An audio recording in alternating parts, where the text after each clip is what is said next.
what kind of a moron would call 911 over somebody taking photos of them in public? Am I right, Gail? I can't hear you. Excuse me. Are you trying to take pictures?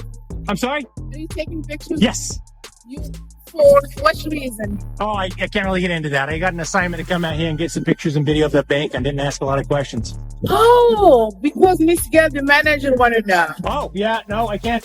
Well, time out, actually. Time out, I got a list. Hold on. One second. You just let her know she's inside. Well, I wasn't because when you take picture of the bank, it's just... I wasn't going to go inside. She might want to come out here. I had a list of people, 3 people I could talk to. If they're on the list, I can talk to them, but You have the name? Well, I do have the names, but name?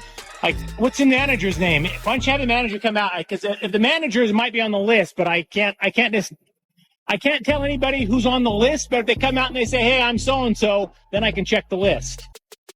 Oh, okay. So right. Have them come on out, and I'll check. Who would call 911 over someone taking photos in public cameras click and tension rises, voices are low but the energy is charged, questions hang in the air as a man tries to explain his purpose. He says he has an assignment to capture images of the bank but cannot reveal details. The manager wants answers but clarity is slow. Time stretches as he navigates the rules and the list of people he can speak to. Every interaction feels like a test of patience and authority. The camera lingers on hesitation, on small decisions, on the unspoken rules of public space. A simple act of recording becomes a lesson in boundaries and human interaction, a quiet confrontation that leaves viewers questioning where rights end and perception begins. Probably on the list. I don't know, because just to take a picture of the branch, we just have to make sure that he's by Wells Fargo. No, yeah, it's definitely not by Wells Fargo. Oh! No, definitely not. Oh, okay. All right, I will let her know. All right. I'm sorry? The tension grows as names are questioned, who is allowed to speak and who must stay back. Every answer feels measured and cautious. The man says he has a list of people he can talk to but cannot reveal it unless the person identifies themselves. The request is simple: have the manager come out and confirm identity. Yet even this seems complicated as rules and perception collide. Each moment stretches as the camera lingers on hesitation and uncertainty. The building looms silent while explanations unfold. Voices are calm but charged with unspoken questions. A simple act of taking pictures becomes a careful dance of authority, permission, and human interaction. Every glance, every pause tells a story of rights, boundaries, and the subtle tests of patience. Hi, how are you? Hi. Gail, what's your, you're a short one, aren't you? How are you? Doink. There you go.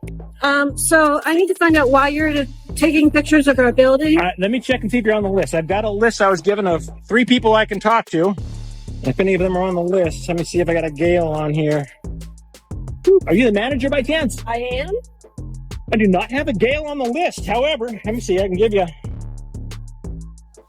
The tension rises as names are checked and lists are consulted. A calling card is handed over, a small gesture that carries weight. The man insists he must continue filming, citing security and purpose, but the building stands protected and authority steps in. The request is firm: stop recording. Yet the photographer holds his ground on a public sidewalk. A simple act of observation becomes a standoff. Rules collide with rights. Every glance and every word builds suspense. Neither side yields, yet both navigate the delicate balance of security and freedom. A silent lesson emerges in patience, persistence, and the subtle power of asserting your prerogative. In this quiet encounter, boundaries are tested and the stakes feel unexpectedly high. My calling cards. Bada boom, here we go.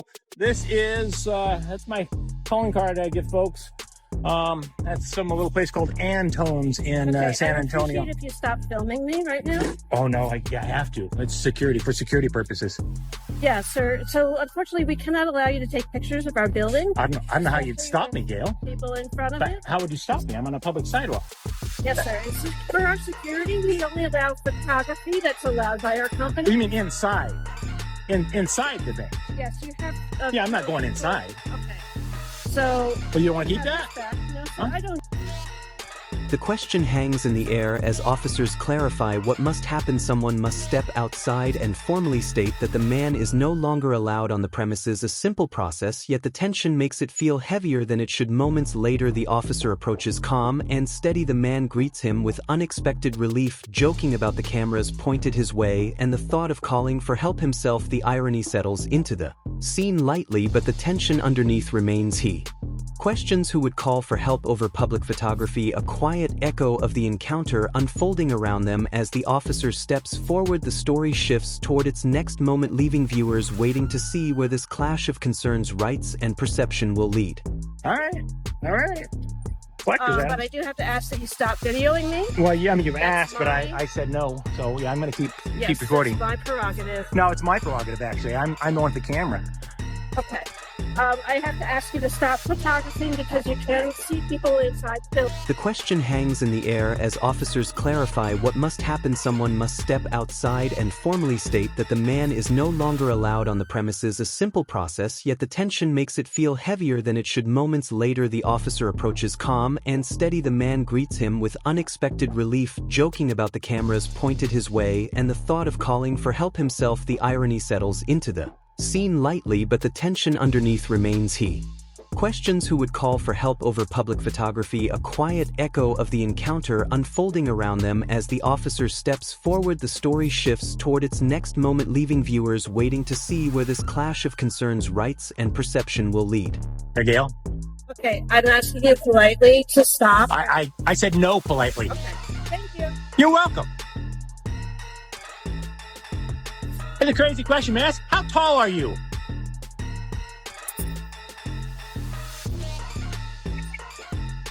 I'm just curious.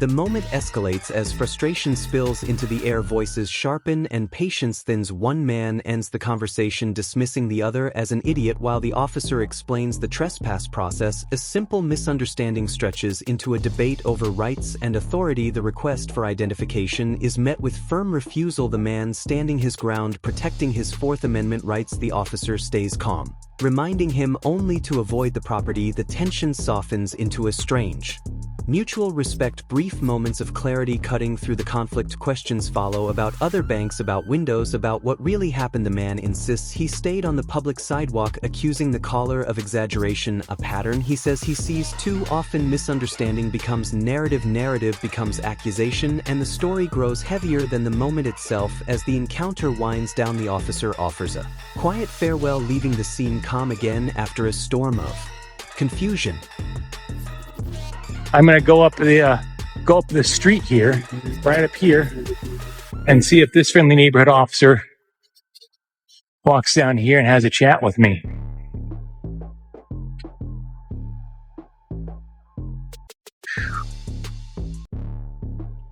Oh.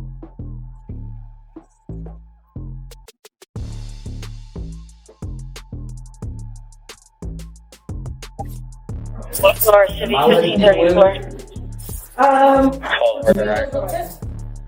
So the gentleman outside is videoing and photographing our branch, which is not allowed unless they have a work order. He was taking pictures of like inside our windows so he could see customers and employees. I went out and asked him to cease doing that because our customers and our employees have an expectation of privacy while we're in the branch. He did not comply. We contacted our security officer who asked us to dispatch you all to ask him to leave the premises because he's not leaving. Okay. Should I let them in? Who? Should I let the ladies in at the door? Who?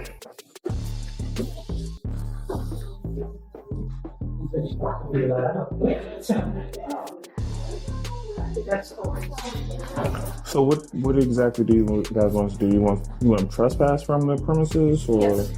Okay. Just letting you guys know, in order for that to happen, one of you guys had to come outside with me, tell me he's not allowed on the premises, on any type of part of your guys' business. Okay? All right. Cool. No issue. How y'all doing? I'm all right.